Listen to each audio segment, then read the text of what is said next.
everyone. I'm Megan Culp, along here with Scott Michlin. Good morning. It is Monday, October the 12th. It is. 2020. Week number... 31. 31. Yes.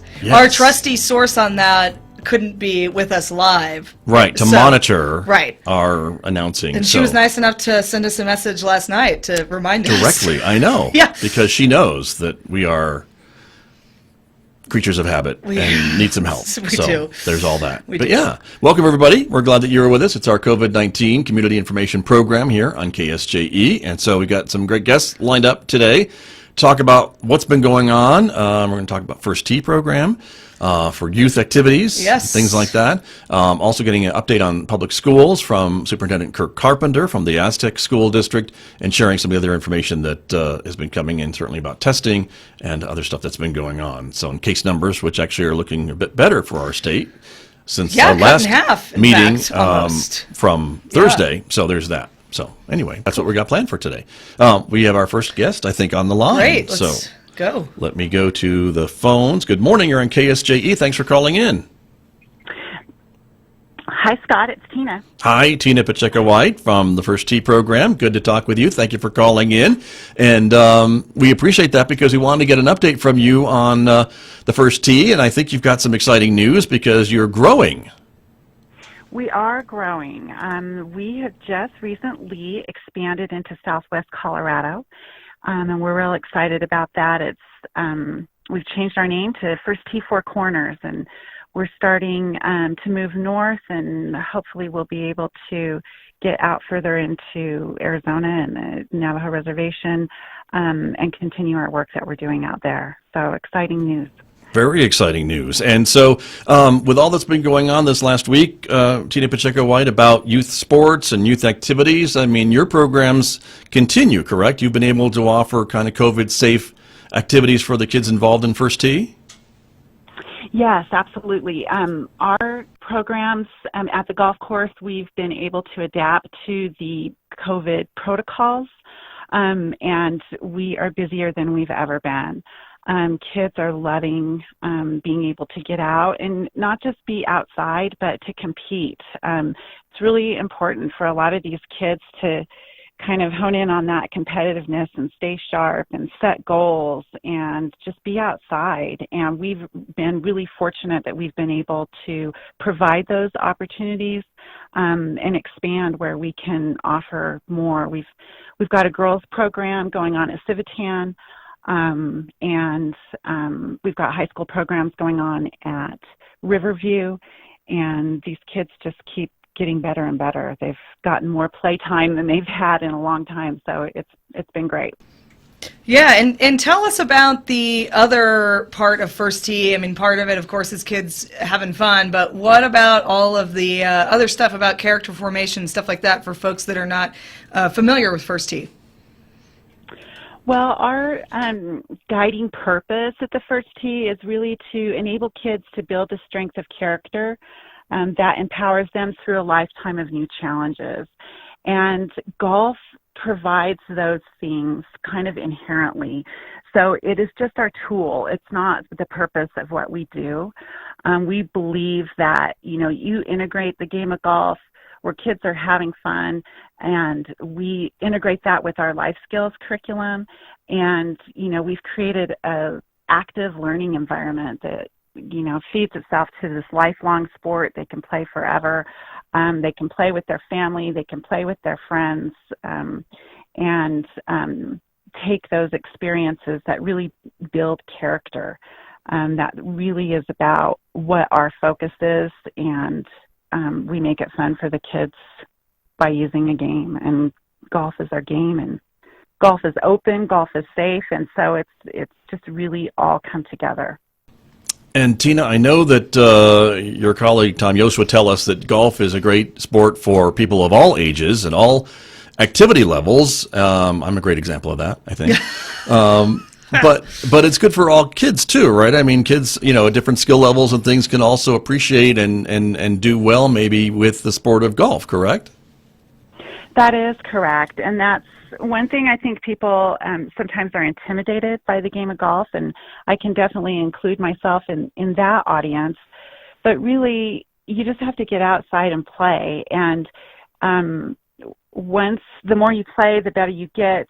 But it's just about, you can play when you're 80 years old, you can play when you're 8 years old. And there's modifications to the distances that you hit. We have different equipment for kids at different skill levels, so that it really kind of equalizes that out, and kids get to play with different partners, so they're developing those communication skills, meeting new people, while they're also, honing in on those golf skills. So that's another, just really exciting thing about it. And like I say, when they start young, they're only going to get better, more confident, and continue to love the game. A lifelong sport, as it were. So that's great. Yeah, and so I want to do a follow-up about, speaking of all ages, let's talk about volunteerism. I think First Tee does have a lot of opportunities if you would like to volunteer, and I think there's a lot of people right now that are looking for new avenues to get out. So can you tell us a bit more about that? Sure. We have opportunities for coaches and assistant coaches, and you don't have to know anything about golf to be a mentor in our program. That's another thing that is really built into the First Tee curriculum is, providing somebody, a safe place, and somebody that can really help these kids kind of grow into who they are. And we provide all of the training for that. And there's also levels that you can be a level 1 coach, a level 2 coach as you advance through the program and as the kids advance as well. We also have a really strong youth mentoring program where we really key into these older kids, where they are helping the younger kids, and having volunteers to help support those efforts have been really valuable too.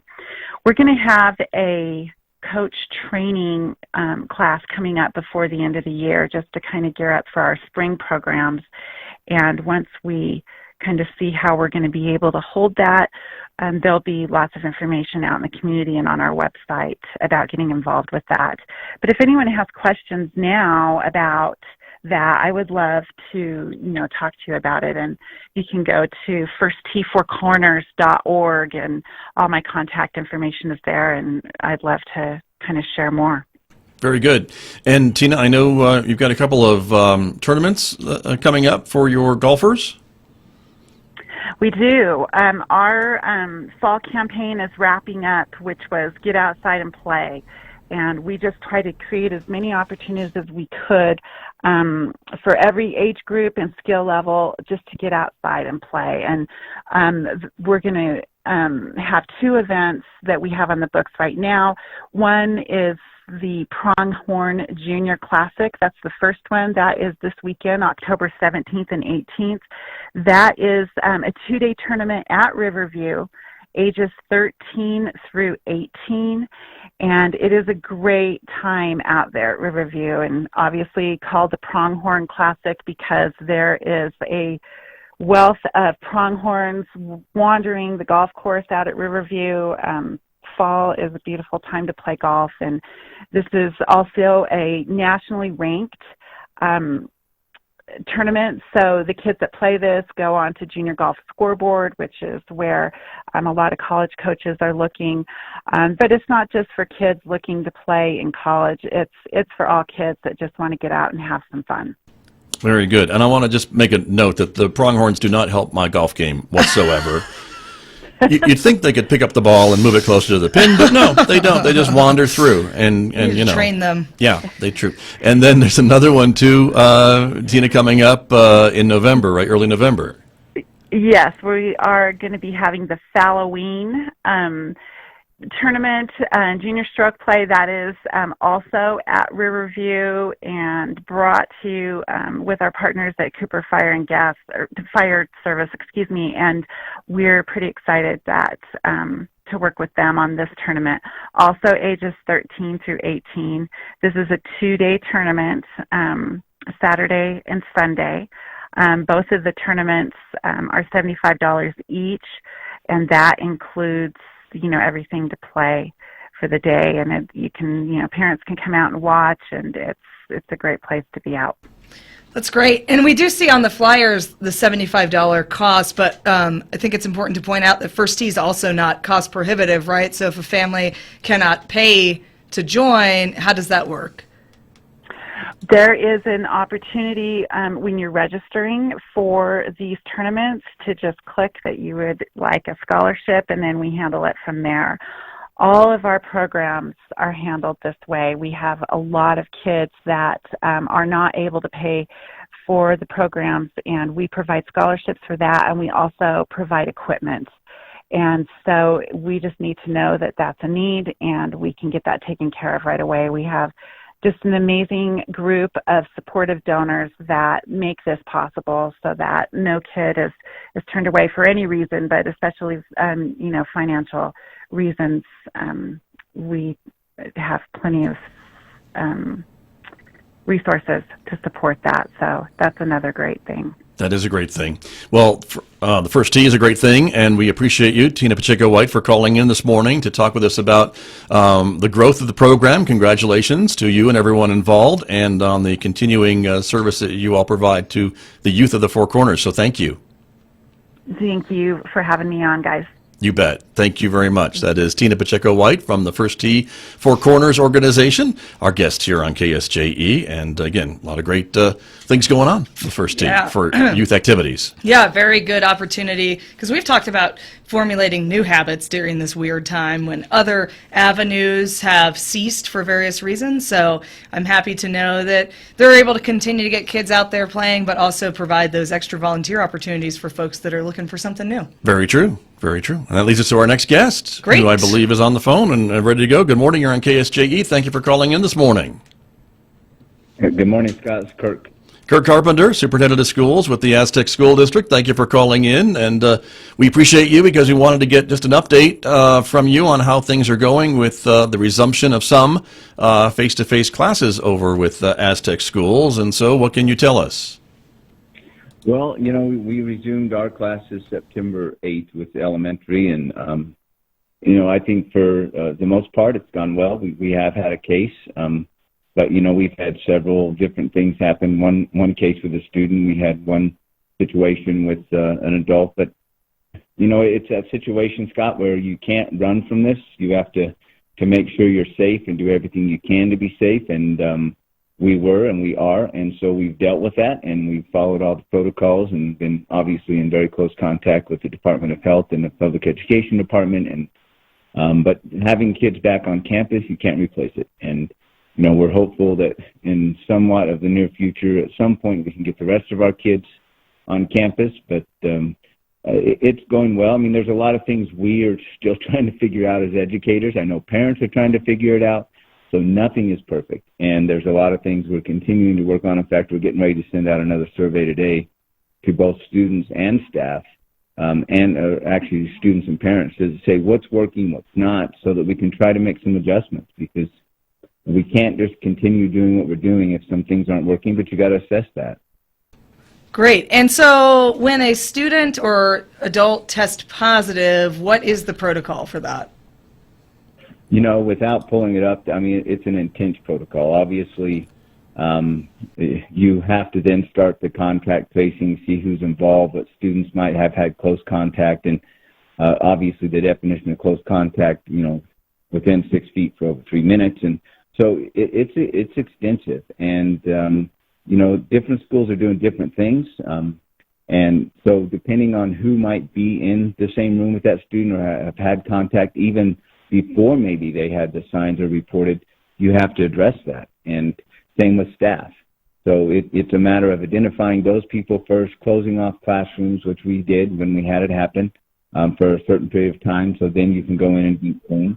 And then you have a lot of the other situations where immediately you're in contact with the Department of Health and Public Education Department, because there's a whole host of things that have to be done. Everything from who came in the building that day, understanding what staff, what visitors, if you have visitors, obviously we're limiting that at this point, and then just starting back through the whole process of investigation, which we do a lot of it, and they also help us in understanding where the case may came from. Was it internal? Was it outside? Other family members? And it's a domino effect, because you may have a family that has siblings in other sites, and then you have to watch that, so you have to pull them. So it's absolutely far-reaching. It's not just a single student or that classroom. It's far-reaching. It's not as far-reaching as you have to shut down a whole building. I mean, that's why we're trying to do cohorts and keep kids in cohorts so that you can limit the exposure.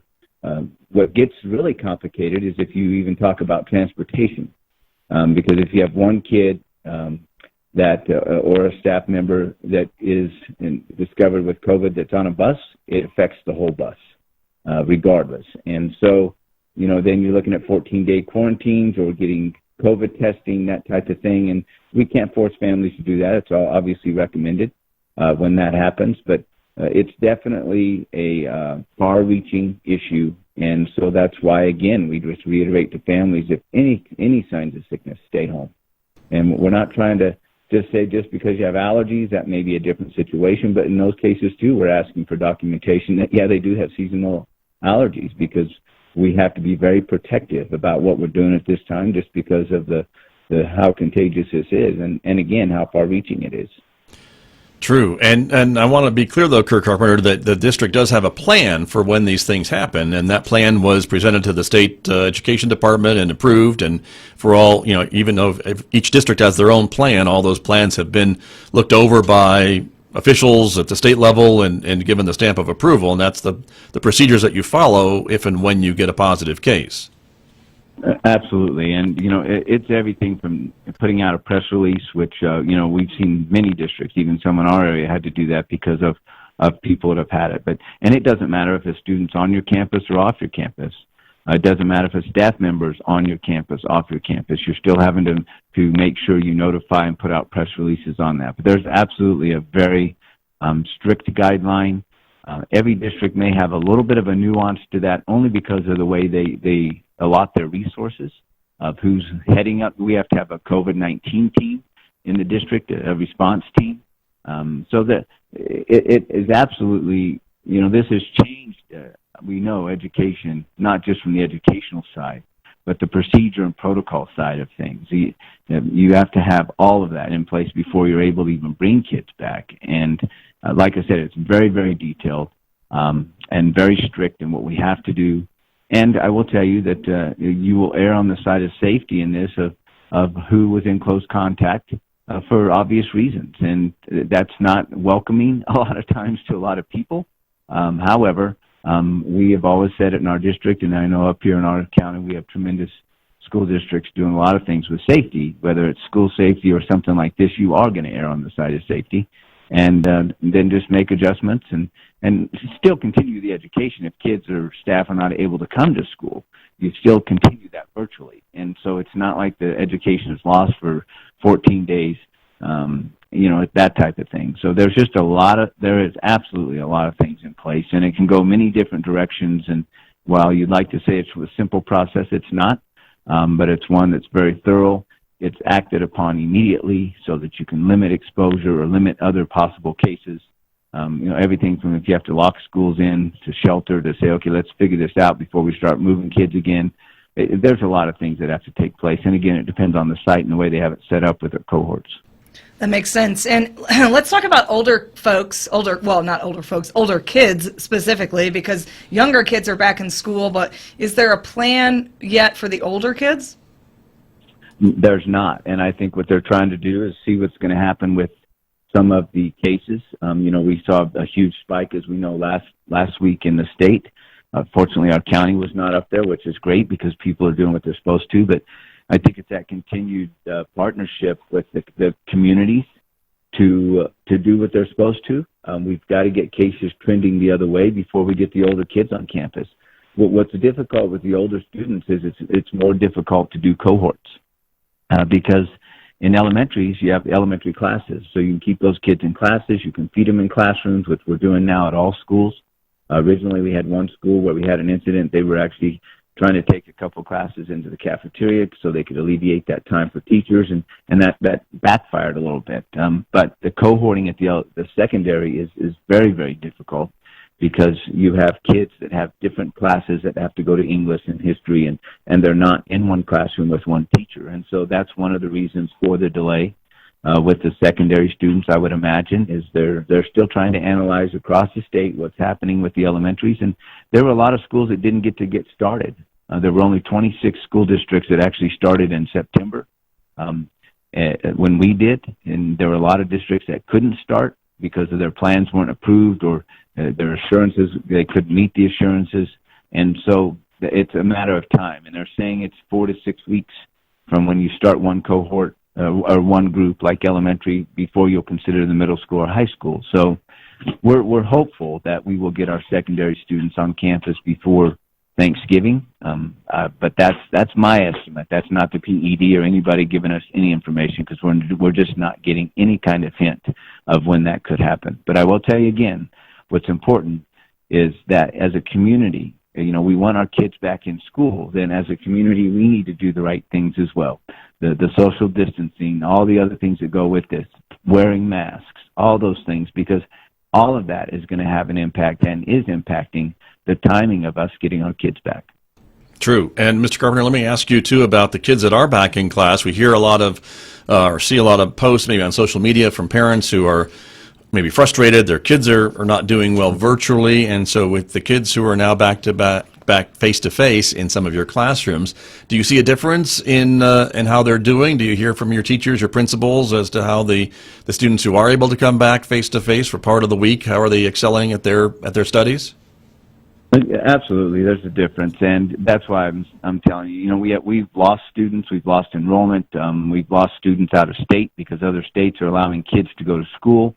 All of that is impacting us, and that's why it is so crucial that we try to stay as much in contact with our students as we can. And all schools have different plans. I mean, there's some great plans, happening over here in Farmington and Bloomfield and Central. I know they're getting going, but we all have our own story, and we all have our own issues to say you can't just run it the same way across the state. And again, that's because of resources, but there's a big difference. But I will tell you this, there's definitely been some educational impact from our assessments with what we've done with our students that are there, and we're still continuing to do assessments.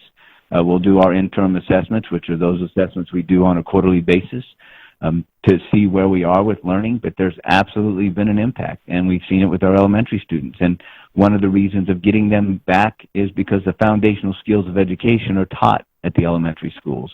And it's not to negate the importance of our older students, because we have graduations and those types of things that are on the line. So we're trying to build in even flex weeks, where we'll have a week where we're doing nothing but targeting those skills we've identified that have deficits. If some students don't have it, we'll enrich it. We'll provide flex time for assignment stuff. We want to do everything we can, because again, there are so many circumstances, and that's one of the reasons why the MAA, which I'm an executive board member, we looked at eligibility. It wasn't just to give a carte blanche break, because all these grades count for next semester, but because of the way we started, because of all the circumstances, whether it's internet connectivity in some districts being better than others, or kids just not having the access to get to internet because of their location, we had to make some adjustments, and it's absolutely making an impact, and there is a lot of frustration out there. In fact, today there's supposedly going to be a march on all the school districts where students are going to go up and sit on campuses and do schoolwork. And if that happens, it happens. And our message to them will be stay 6 feet apart and wear your mask, because, we're just not going to get into trying to fight with a lot of things we can't. So the frustration is alive and well out there. And again, there's a lot of things that we still need to work on. And it's hard for kids. They're the ones that are being impacted the most. And that's what's most disheartening about this whole thing. But I want to say this. We can't control what we've been given, but we have full control in the way we deal with it and the attitude we have. And that includes even at home with the frustration. If we're venting frustrations in front of kids, you're tearing down a system that's going to provide hope for your students. So we're trying to encourage our parents, too, that in all of this, we will be stronger and better from it. And we understand we do not live inside their households, and it's very hard for them, and we understand that, not to the same degree as they do, but we have got to stay as positive as we can for our kids, because they need us not just academically, but the social and emotional side as well. That's right. That's very important. And so we have one more question for you. Kirk, I know that you are a very accomplished baseball coach in your own right, and I know that sports have been front and center in a lot of these concerns. And so can you tell us a bit about the restrictions? Are they sports specific? Is there hope for the spring, speaking of keeping a positive attitude and outlook up? You know, I appreciate the compliment. Some people just see me as an old coach, not as an accomplished one. But I'll take that. I think there is hope, but I think again, what's more important and the good side of all of this, and we have to look at positives, is if we don't become better partners between our community, our families, and our schools through all of this, shame on us. And if we don't keep that moving forward, shame on us again. But that being said, the partnership of communities and families and all of us, again, doing the right thing, as I mentioned earlier, is going to have a huge impact on athletics. You know, it's all about case count. It's all about trends. There's only 4 states in the whole country, one of them being Hawaii. So in the continental United States, 3 other states that are not doing any kind of sports, and New Mexico is one of them. We can be upset about that, but we need to keep the politics and all of that out of it. It's a decision that's been made, so we understand the things we need to do to try to get cases down, and I think we all own a part in that. We all have a choice in what we do or not do, and all of that, again, is impacting our ability. So the same people that are frustrated that we don't have kids in school at secondary or don't have athletics going on are the same people that need to look in the mirror, not out a window, and say, am I doing everything I can as a responsible citizen of this county to be responsible and follow what's being asked by our governor and our health officials. And, you know, that's one thing we've always said in our district. We're not going to look out a window. We're not going to look out the window and point, oh, only if these people would do this or these people. You look in the mirror first and reflect and say, what am I doing? And if we can all do that as a former coach, it's not about individuals, but it is about individuals taking care of their personal part and coming together as a team. That's what we need more than ever before if we want athletics, or more importantly, getting kids back in school sooner, is we all own this. We can't have buy-in. If you have buy-in, you sell out. We have to own this process. We have to be committed to it, and we have to work harder than ever before just to get our kids into something that they have the inherent right to, and that's public education. And so hopefully we can, and I'm optimistic that we will. If people will just, do their part and we continue to go the right way with our numbers and some of those things. So I feel like we will be there. I know that's a long answer for a short question, but I think there's a lot that goes into it, and it needs to be echoed to our community. Amen, Kirk Carpenter. That was awesome. Thank you so much for reminding us to do our part, and thank you so much for coming on, joining us, giving us the 411 on what's going on over in Aztec. We appreciate you calling. You're welcome, and just before I close, I appreciate you guys, and I'm not sure how many other districts are listening, but I want to assure everybody in our county and across the state, we have tremendous school districts up in our county. They have done tremendous work. Anything that has happened as far as delays and plans, it has not been in their hands. It really hasn't, and so I just hope that through this we can embrace this journey, get better from it, give each other grace, and I just want to commend all my fellow colleagues, too, for all the hard work they're doing for kids, and we will get through this, and we will be stronger. So we just need to stay together and make sure that happens. So thank you guys very much.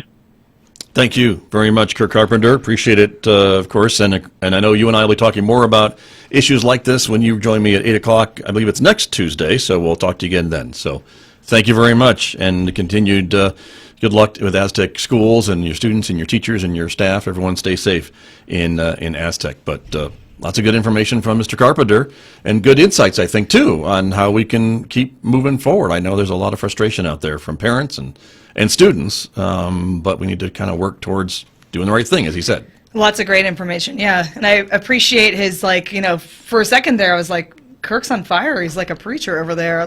Well, there you go. When it's about education, I think he does get a little fiery. Yeah. That's true. So there you go. Let's talk a little bit about other details and information we want to share with our audiences today, and that starts with some of the COVID testing that is happening, of course, here at San Juan College. So we want to again remind folks today, this afternoon, on Monday, October 12th, here at San Juan College, there's free COVID testing from the Department of Health between 5 and 6 p.m.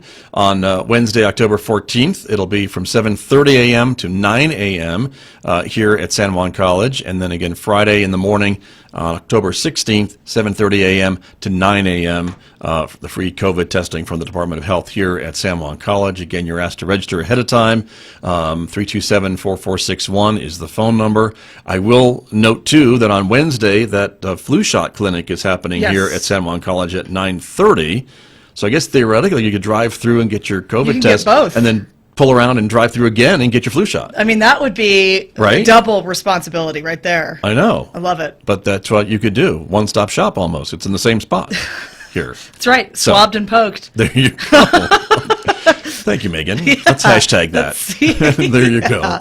Let's talk about case numbers across the country. Okay. Johns Hopkins, the latest numbers here, and they're tracking those every minute of every day. Every day, yeah. So we had 44,000 plus new cases between yesterday and today, and we have confirmed United States cases at 7,765,684, and we have confirmed U.S. deaths at 214,793. Okay. And, of course, just a couple weeks ago, it seems, maybe 10 days ago, we were talking about hitting that 200,000 mark. Of fatalities in the United States. So there is that. The other numbers we can check for you, and again, would be the state of New Mexico. Those numbers were down, again, from where they were last week. We saw numbers in the 300s and 400 cases a day. Yesterday it was 269. That's a great number if it stays in that area, in that direction. We're hoping that it does. San Juan County, again, as we have heard this morning, keep doing what we're doing. We only had 2 cases yesterday reported. Our cases have been low-ish compared to the other places in the state. We see high numbers from Bernalillo County, Doña Ana County, Santa Fe County. I think we're kind of on par with them a little bit, but our region, the Northwest region, is not seeing the high cases like they are in other regions of the state, and I think that's a good thing to note, and maybe some frustrations for other folks I know because we are still under the same lockdowns as the rest of the state, and a lot of folks are wondering maybe why that is when our cases are much different, much lower than other places, but that's where we are. There were 4 additional deaths in New Mexico for a total of 911. 0 of those from San Juan County. We had 345 new recoveries reported on Sunday for a total now of 18,680 recoveries across our state. So very good. There was those numbers as well. The Navajo Nation, again, 20 new cases reported on Sunday. No additional deaths on the Navajo Nation. Their total cases now are 10,696. And so you see that, and then the other story there, of course, is a positive test of a Farmington schools student who was at a looked to be maybe some outdoor, maybe sporting event, and so that was reported last week. Yeah, we talked about that on Thursday. We did. So there you go. That's cool. Those are the numbers. So we're going in the right direction. Yes, yes. I was going to provide our positive, fun news here. Yes. So I had What do you got? What do you got? Well, I had sent you this article this weekend that I had read on Wired magazine, which is a smart science and tech magazine that you can go look at in your own time. But they were reporting on a kids newspaper. Remember that? Oh, yeah, you just sent me that. Yeah. Kid journalism. So there was a mother... On COVID, right? It was COVID, a newspaper on COVID, which makes it relevant to this program. Yes, sorry. Yes, kids reporting their experiences on COVID. Yeah. And it was poignant and charming. So a mother in San Francisco had put together this. She had 2 children, and she herself is a reporter, and figured it'd be fun to see what the kids are thinking these days. And so she sent out an email blast to local mothers about this, and she started getting these really charming submissions in, and so I just thought that was really precious. It wasn't a lot of doom and gloom. It was, I think from the kids, they were more optimistic, weren't they? They were more optimistic, and she referred to it as like this way for them to process, because we often forget that children are experiencing it as well, and they might be experiencing it in different ways than adults are.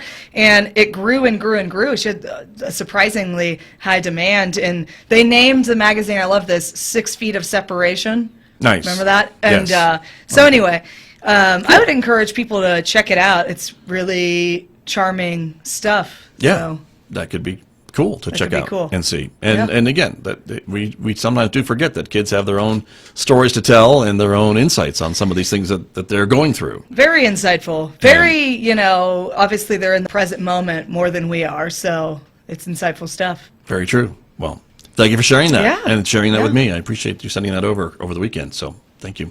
And that will bring us to a wrap, I think, Yes. of today's program, Yes. right? Yeah. So we appreciate everyone tuning in. We appreciate our guests, of course, Tina Pacheco-White from the First Tee program, Superintendent Kirk Carpenter from Aztec Schools. On set for Thursday's show, everybody, we're going to hear from the New Mexico Activities Association. Sally Marquez is going to be joining us for an update on school sports, of course, and we got some other surprises up our sleeves for Thursday as well. So we'll talk to you more about that on Thursday. But we appreciate you joining us, watching, and of course, if you like the program, we encourage you to share it with your friends, with your networks. Local information for our community. That's why we're here. That's why this is KSJE. Have a good Monday, everybody. Take care. Stay well.